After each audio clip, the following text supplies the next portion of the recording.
जी भाई आकाश। जी सलाम सबको।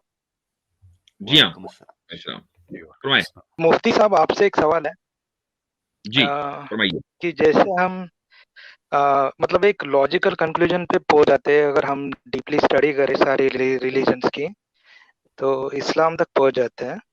तो मेरा ये सवाल है कि मतलब वहां पहुंचने के बाद हम उसको बंद क्यों कर देते हैं? जैसे उसमें भी बहुत सारी माइथोलॉजिकल स्टोरीज है, जैसे मेराज वाली जर्नी होगी या केव वाली कहानी जिसमें 300 साल का कुछ किस्सा है, और बहुत सारे ऐसे हैं। मतलब तो उन पे बिलीव कैसे करें, मतलब वहाँ कौन सा लॉजिक यूज करें? मैं समझता हूं कि अगर आप ऑनेस्टली लॉजिक यूज कर रहे हैं तो आप इन इवेंट्स को कभी भी मेथोलॉजी नहीं कहेंगे। ये जो मेथोलॉजिकल आपके यहाँ चीजें पाई जाती हैं वो हिंदू मेथोलॉजी है। उसको आप लीप ऑफ फेथ की बुनियाद पर तो यकीन कर सकते हैं कि हाँ जी ठीक है चलो अब किताबों में लिखा हुआ तो क्या करें। हम इस बुनियाद पर यकीन नहीं करते हैं कि महज इसलिए कि इसमें बुखारी में या मुस्लिम में या तिरमिजी में कोई वाकया आ गया तो अब इसलिए आ गया तो हमें यकीन करना है। नहीं, हमारे पास उसकी जो लॉजिकल रीजनिंग है हर एक की वो मौजूद है। और वो चाहे हर एक आदमी जरूरी नहीं है कि उस तक पहुंच सके। बहुत से मुसलमान सिर्फ इसलिए यकीन रखते हैं जो कि कुरान में है, जो कि हर एक मुसलमान के अंदर उस लॉजिकल अप्रोच की सलाहियत नहीं होती है। तो आप इसको ये ना कहें कि ये इस्लामिक मिथोलॉजी है। हिंदू मिथोलॉजी से इस्लामिक मिथोलॉजी उसको इक्वेट ना करें, दोनों जमीन आसमान का फर्क है। असल चीज ये है कि अगर आप लॉजिकल रीजनिंग को इस्तेमाल करते करते करते करते नैरो डाउन करते करते इस्लाम तक पहुंचाए कि भाई मुझे अब इस्लाम ही सबसे ज्यादा सही लग रहा है, तो पहला आपका कदम तो ये होना चाहिए कि आप इस्लाम को कबूल करें। और उसके बाद फिर जो डिटेल्ड है, मसलन चाहे वो 300 साल के वाला किस्सा हो या मेराज पे जाने वाला किस्सा हो, फिर उसके बाद आप उसकी तहकीक करेंगे तो इंशाल्लाह आप हक तक पहुंच जाएंगे। तो मुझे तो आप ये बताएं कि आपने तहकीक की तो क्या आप इस्लाम की जो फंडामेंटल वैल्यूज हैं, कोर वैल्यूज हैं, जिस पर अल्लाह पर ईमान, रसूल पर ईमान, किताबों पर ईमान, रोजे जजा पर ईमान, जन्नत जहन्नम पर ईमान, क्या आप इन पर यकीन रखते हैं या नहीं रखते हैं? अगर इन पर यकीन तो नहीं है तो बाकी सब चीजें तो सेकेंडरी हैं। नहीं नहीं, मेरा जर्नी ऐसा रहा है कि मैंने इसको स्टडी भी किया है और 2-3 साल मतलब मैंने नमाज भी पढ़ी है। लेकिन हम्म, फिर मेरे इसमें कंफ्यूजन आना स्टार्ट हुए, जैसे ये एक्स मुस्लिम मूवमेंट है, या मैंने अलग अलग लोगों को सुनना स्टार्ट किया।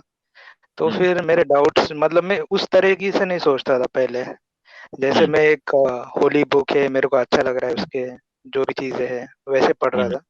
लेकिन हम्म। इन्होंने अलग अलग एस्पेक्ट लाए ना उसमें, कि ये कैसे क्या हो सकता है, मतलब मेराज में नहीं वो मतलब ठीक है। वो मैंने जो आपसे पूछा, क्या आप जो इस्लाम की वैल्यूज, बुनियादी जो अकायद हैं, क्या आप उन हम्म, पर यकीन रखते हैं? चले आपने नमाज पढ़नी छोड़ दी, हाँ वट हाँ एवर, उन पर जो जिस पर इस्लाम खड़ा है, क्या हाँ, वो आप तो उन एग्री पर करता यकीन रखते हैं? अल्लाह एक है, हूँ। उसके रसूल हैं, उसकी किताबें हैं, उसके मलाइका हैं, रोजे जजा है, जन्नत व जहन्नम है, तकदीर है। इन चीजों के ऊपर आप यकीन रखते हैं या नहीं रखते? हाँ हाँ, ये तो मानता हूँ मैं, मतलब जन्नत जहन्नम का तो नहीं बोल सकता, लेकिन तौहीद और रसूल की बात तो है, मतलब वो मानता हूँ मैं।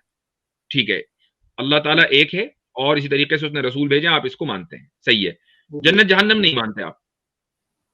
हाँ मतलब वो मेरे हिसाब से वो मतलब कुछ प्रूफ भी नहीं है, मतलब और कोई गया और आया ऐसा तो पता नहीं, मतलब लेकिन मैं करता था पहले, लेकिन अभी सच बोले तो ठीक है। अभी मतलब इतना कंफर्म नहीं अच्छा है मेरे चले, को। मैं ये पूछता हूँ कि क्या इस दुनिया के बाद, इस दुनियावी जिंदगी के बाद कोई दूसरी जिंदगी है, उस पर आप यकीन रखते हैं? मेरे हिसाब से तो होनी चाहिए, मुझे भी तो एंड नहीं होना ये चाहिए, तो ऐसा लगता ये तो होना हमारी चाहिए। फितरत का तकाजा है ना।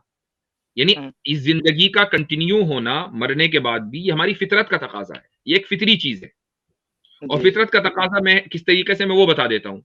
वो इस तरीके से है कि एक आदमी इसको, इस बात का यकीन रखता है कि इस दुनिया के अंदर 100% यानी 100% इंसाफ मुमकिन नहीं है, पॉसिबल नहीं है कि 100% इंसाफ मिल जाए।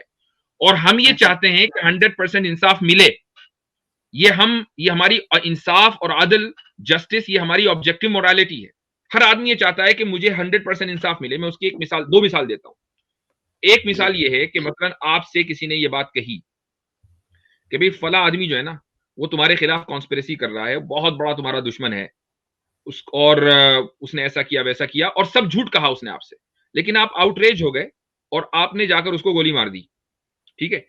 उसके बाद आप गिरफ्तार हो गए मसलन, कानून आपको सजा देगा, जो भी सजा होगी, तो हो सकता है कि लोग ये कहें कि भाई जो कातिल है उसको इंसाफ मिल गया, मकतूल है उसको भी इंसाफ मिल गया, लेकिन जिस आदमी ने झूठ बोला उसकी सजा का क्या? कोई कानून उसको नहीं रोकेगा, क्योंकि उसने सिर्फ बोला, उसने आपको इंस्टिगेट नहीं किया, उसने ये नहीं कहा कि जाके मारो, उसने सिर्फ आपको एक इंफॉर्मेशन दी, इंफॉर्मेशन के ऊपर आपने एक्ट किया और इंफॉर्मेशन वो फॉल्स थी, तो अब उसकी सजा का क्या? जबकि असल कत्ल की जो बुनियाद है उसी शख्स की इंफॉर्मेशन बनी है, उसको आखिर कहां सजा मिलेगी? इस दुनिया में तो मिलने से रही, आखिरत में ही मिलनी है उसको, वरना फिर इंसाफ का जो कॉन्सेप्ट है वो इनकम्प्लीट रह जाता है। एक और मिसाल देता हूं मैं, मान लीजिए आपके पास बहुत पैसा है, आपने एक हॉस्पिटल बनाया, आपकी मिसाल नहीं दे रहा हूं, किसी दूसरे की दे देता हूं, उसने एक हॉस्पिटल बनाया और हॉस्पिटल बनाते ही अगले दिन उसका इंतकाल हो गया, लेकिन उस हॉस्पिटल से लाखों लोगों ने फायदा उठाया, लाखों लोगों ने उससे नफा उठाया। अब सवाल ये कि उस आदमी को उसका फल मिलना चाहिए या नहीं मिलना चाहिए? उसने इतना बड़ा काम किया कि लाखों लोग उससे फायदा उठा रहे हैं, उसका फल उसको अगर नहीं मिलेगा तो ये भी नाइंसाफी है, उसका फल उसको कहीं ना कहीं मिलेगा। तो हमारी फितरत का तकाजा ये है कि इंसाफ 100% हमें मिले। उसके लिए जरूरी है कि ये दुनियावी जिंदगी जो है उसके बाद भी आगे कोई ना कोई जिंदगी हो, रोजे जजा हो, जहां खुदा ताला जिसने हमें बनाया है वो हमारे कामों का यानी हिसाब ले और उसके मुताबिक वो फैसला करे। तो इसलिए आगे की जिंदगी ये फितरत का तकाजा है, और जब आगे की जिंदगी में हिसाब होगा और हिसाब के बाद रिवॉर्ड और पनिशमेंट है, तो उसी के लिए जन्नत और जहन्नम भी फितरी है। मुझे बताइए कि इसमें कौन सी चीज इलॉजिकल है? हाँ, नहीं ये आफ्टर लाइफ मतलब जस्टिस के हिसाब से तो सही है, क्योंकि अभी इंडिया इंडिया में भी देखे तो 2 से 3 करोड़ केसेस तो पेंडिंग है कोर्ट में, तो उनको इंसाफ कैसे मिलेगा? मतलब यहाँ तो मिलेगा ही नहीं। तो ये अच्छा, तो सही और है, मतलब जस्टिस होना चाहिए। कातिल को भी हमेशा मकतूल को इंसाफ मिले कोई जरूरी नहीं। एक आदमी ने 100 कत्ल किए, अब कातिल को आप एक ही मरतबा तो डेथ पेनल्टी देंगे ना, 100 मरतबा तो नहीं देंगे। राइट। तो इंसाफ मिलने का कोई तरीका 100% इस दुनिया में नहीं है। ये जरूरी है कि आफ्टर लाइफ हो, और जब आफ्टर लाइफ हो तो जन्नत और जहन्नम का होना भी जरूरी है, चूंकि सजा और जजा तो वही है ना। अब मुझे बताइए कि इसमें कौन सी चीज लॉजिकल है, या ये तो फितरत का तकाजा है। मैंने कोई आपको फिलोसॉफिकल आर्ग्यूमेंट नहीं दिया, मैंने कोई एरिस्टोटल और प्लेटो को जो है वो कोट नहीं किया। जो कुछ है वो बिल्कुल फितरत का तकाजा है, कॉमन सेंसिकल बात है। मुझे बताएं कि इसमें कौन सी चीज आपको गलत लग रही है? नहीं नहीं, इसमें तो कोई गलत नहीं है, सही बात तो कही ठीक है, आपने। अब आपका ईमान जन्नत और जहन्नम पर रिस्टोर हुआ कि नहीं हुआ? जी जी। ठीक है। अब आ जाते हैं, ये जो दो आपने मिसालें दी हैं, मेराज की और इसी तरीके से असहाबे कहफ की, कैसर भाई इस ताल्लुक से मैं आप कुछ कहना चाहेंगे? जी बिल्कुल।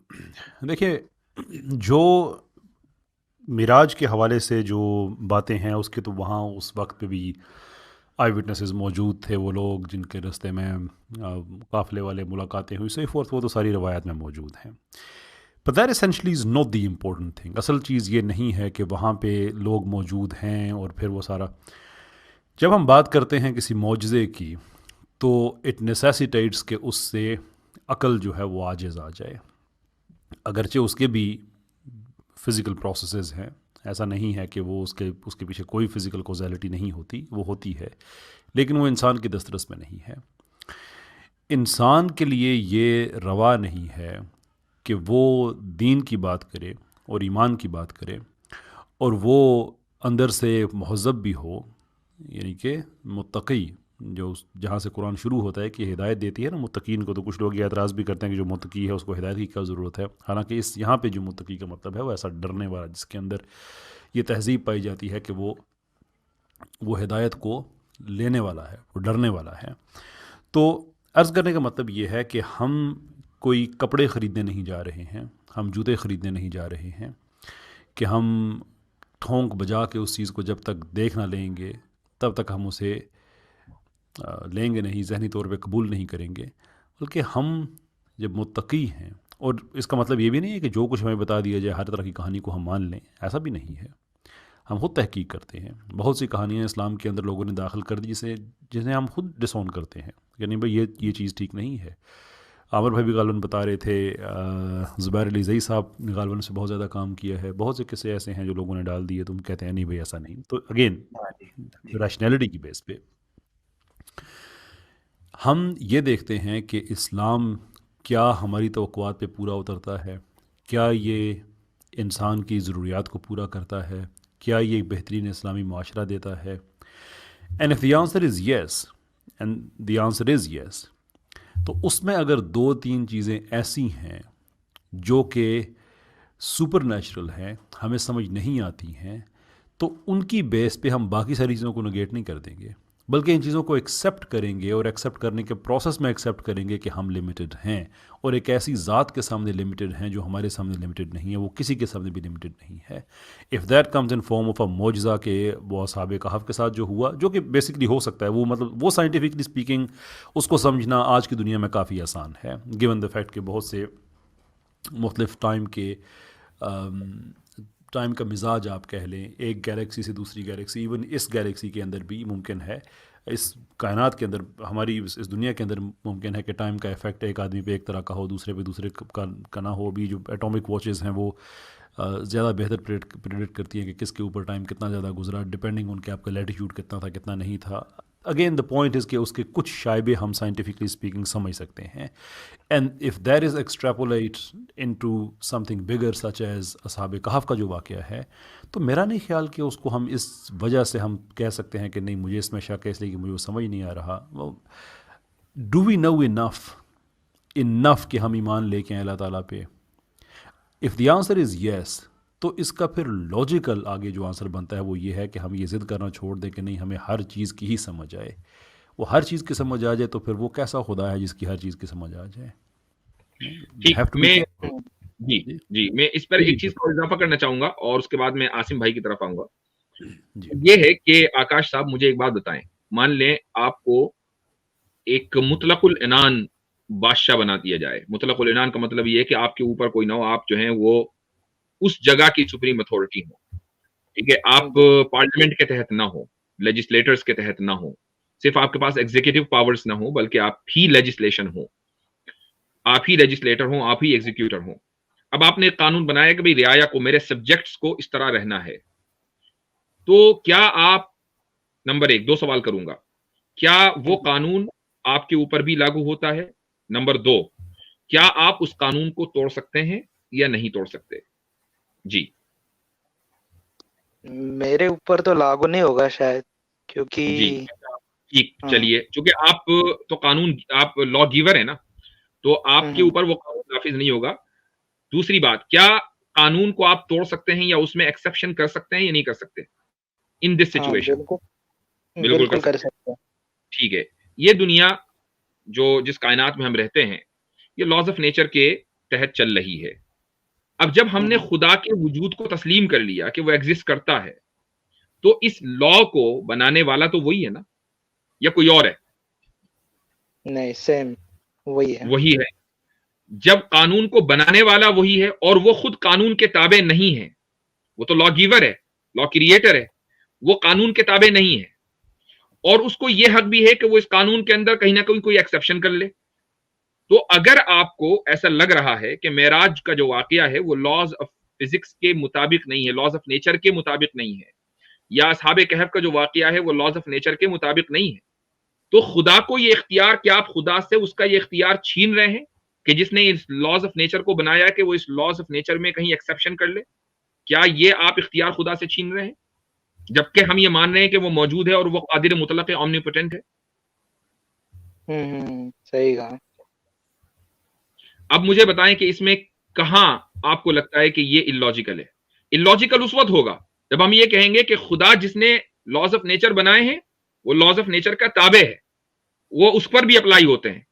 और जिस तरीके से एक प्रेसिडेंट एक प्राइम मिनिस्टर को, प्राइम मिनिस्टर जो कि पार्लियामेंट के ताबे होता है कानून में, जिस तरीके से वो लॉ नहीं तोड़ सकता, सारे लॉज उसके लिए भी हैं, ऐसे ही खुदा भी नहीं तोड़ सकता। अगर हमारा ये अकीदा हो या आप इस चीज को साबित कर दें, तब तो हम ये कहेंगे भाई वो खुदा फिर कैसे एक्सेप्शन कर सकता है? जब हम ये हम्म मान रहे हैं कि कानून बनाने वाला, उसके ऊपर कानून अप्लाई नहीं होता, जबकि वो एब्सोल्यूट पावर वाला हो, एब्सोल्यूट अथॉरिटी उसके पास हो, और उसको ये इख्तियार होता है कि वो जिसको चाहे एक्सक्लूड कर दे उस कानून से, वो जिसको चाहे ना करे। तो उसने कुछ अंबिया को, कुछ लोगों को एक्सक्लूड कर दिया एक हायर अथॉरिटी को इस्तेमाल करते हुए, तो उसमें बताइए क्या हर्ज है? राइट। अब बताएं, आपके क्या आपका ईमान रिस्टोर हुआ या नहीं हुआ? जी जी, हुआ मतलब ये डाउट्स तो क्लियर हो गए, मतलब ये मेजर डाउट्स है मेरे। और अल्हम्दुलिल्लाह। फिर अभी मेरा एक नेक्स्ट सवाल ये है कि जैसे मुफ्ती साहब, मैं कास्ट इसमें और एक पॉइंट ये थोड़ा एक मैं मिनट, ऐड कर लूं। आकाश भाई एक मिनट, जी आसिम भाई गो अहेड। ये जी आकाश साहब देखें कि बेसिकली जो दुनिया के जितने भी माइथोलॉजीज हैं, ग्रीक हो, इंडियन हो या अमेरिकन हो, जो भी माइथोलॉजीज है और जो मौजज़ा है इस्लाम में, उसमें बुनियादी फर्क इसका नहीं है कि दोनों सुपर नेचुरल हैं। इसका फर्क नहीं है। फर्क इसका है कि जिस चीज पे फाउंडेशन है उसका फर्क है। कि हमारे यहाँ इसका फाउंडेशन है अल्लाह रब्बुल इज़्ज़त की ज़ात, कादिर मुतलक की ज़ात, और उससे ये चीज़ जो है वो ये नहीं है कि उसके कुदरत में नहीं है, उसकी ताकत में, उसके पावर में नहीं है, ऐसा नहीं है। तो जिस चीज़ पे फाउंडेशन है ना ग्रीक माइथोलॉजी की, उसकी पहली बुनियादी साबित नहीं होती, इसलिए बाद में जो सुपर नेचुरल फिनोमेना है वो उस पे हम उसको कहते हैं कि वो मिथ है। हमारे यहाँ क्या है कि अल्लाह रब्बुल इज़्ज़त की ज़ात जो है वो आपको मतलब हर अक़ली तौर पे, लॉजिकली, फिलोसॉफिकली वो जस्टिफाइड है। तो जब पहली सीढ़ी जब जस्टिफाइड है तो फिर हम उसकी बुनियाद पे दूसरी, तीसरी, चौथी, पांचवी जितनी चाहे उतनी सीढ़ियां बना सकते हैं। तो बेसिक ये डिफरेंसेस है जो भी दुनिया के दूसरे माइथोलॉजीज हैं। और हमें इससे प्रॉब्लम नहीं है कि वो सुपर नेचुरल फिनोमेना है। हमें इससे प्रॉब्लम है, या कह लें कि हम इस चीज पे मेन क्वेश्चन उठाते हैं कि उसके पीछे, उस सुपर नेचुरल फिनोमेना के पीछे बुनियाद क्या है।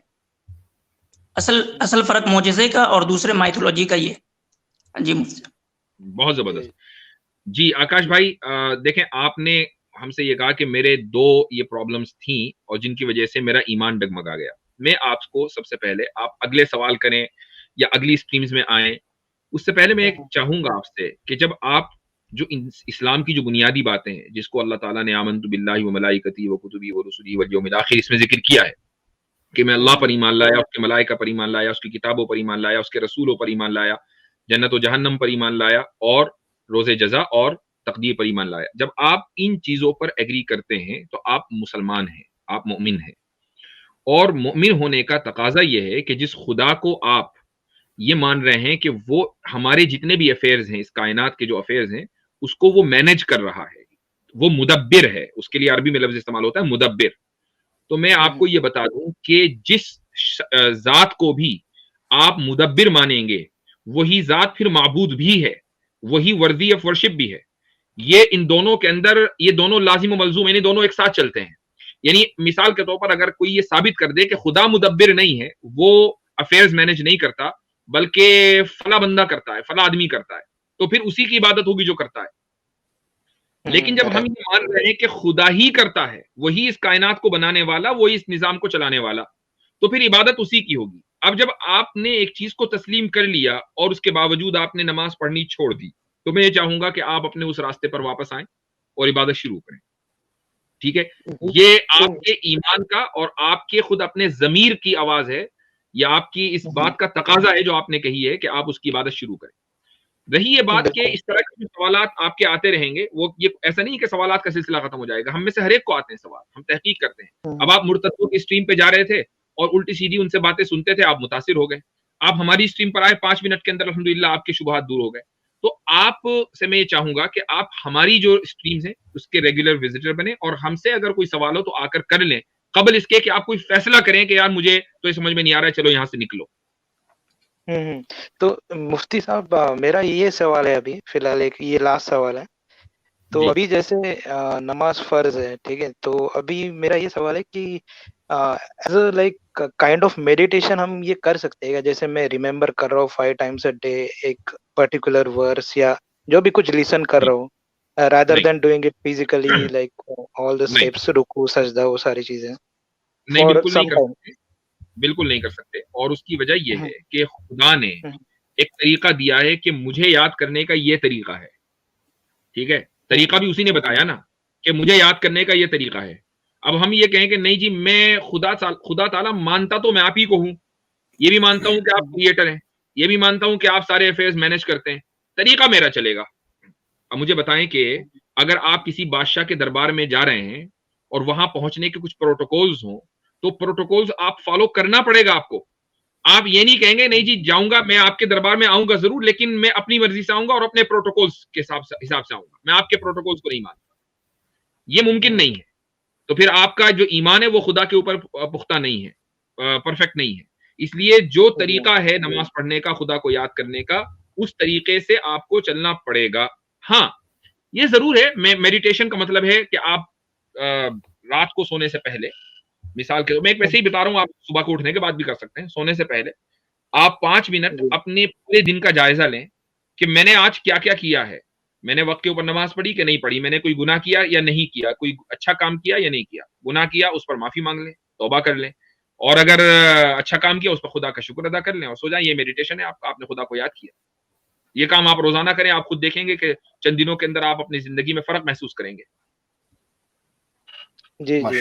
और जैसे हम अगर मिस कर लो, मैं अभी सुबह और शाम का तो मैं समझ लो कि कर सकता हूँ, ठीक है, लेकिन दिन का जो थ्री टाइम्स बच जाता है, फिर उसको अगर मैं रात में एक साथ कर ले तो ये मुमकिन है? मतलब नहीं, देखें, कुरान करीम ने ये बात वाज़ेह तौर से कह दी कि नमाज का अल्लाह ताला ने हर नमाज का एक खास वक्त मुकर्रर कर दिया है।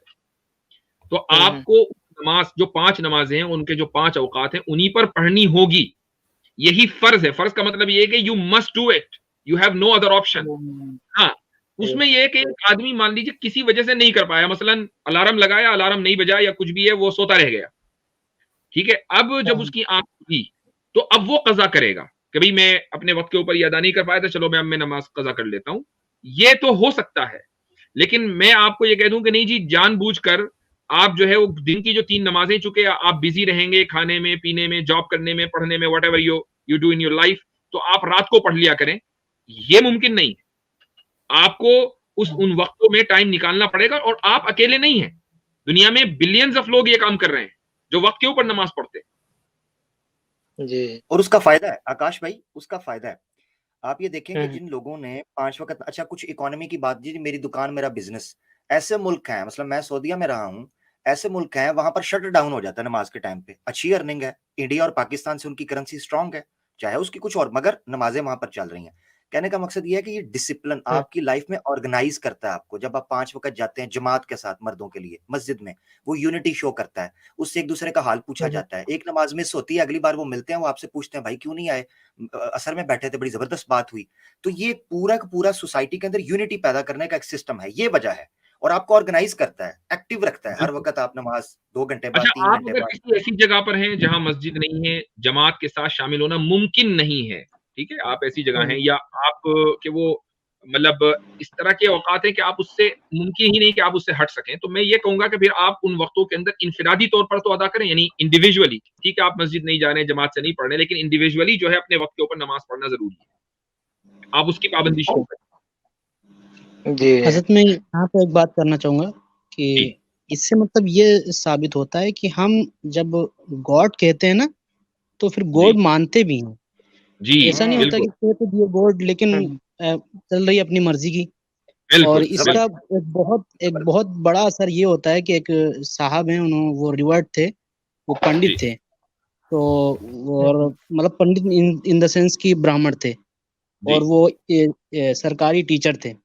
जी। तो वो जब उनकी बल्कि बाकायदा वीडियो यूट्यूब पर मौजूद है, वो अपनी स्टोरी बयान करते हैं कि मैं मुसलमान कैसे हुआ। तो उसमें वो कहते हैं कि मैं जब पढ़ा रहा था तो एक लड़का था, वो बाकायदा जोहर की मतलब जब ये इंटरवल होता तो वो जाता, और इंटरवल होने के आधा घंटे बाद आता।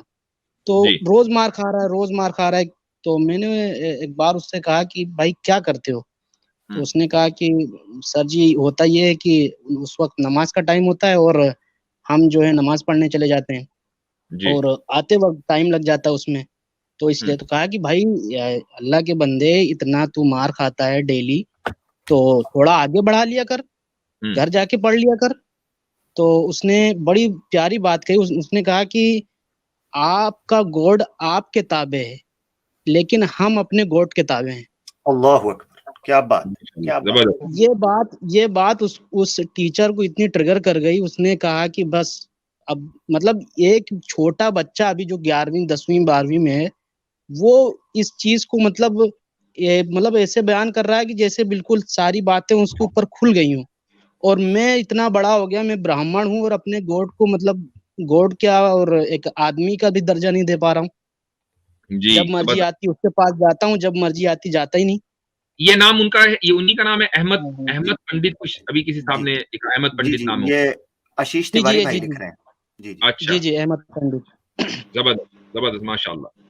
तो मेरे भाई जी आकाश, आप जो है ये जो मुर्तदों के चक्कर में, अपोस्टेट्स के चक्कर में ना पड़े, और उसकी वजह ये है कि अभी आपका इल्म बहुत ही लिमिटेड है, और उसकी जाहिर है कि वो होगा भी, चूंकि अभी आप नया नया एक्सप्लोर कर रहे हैं।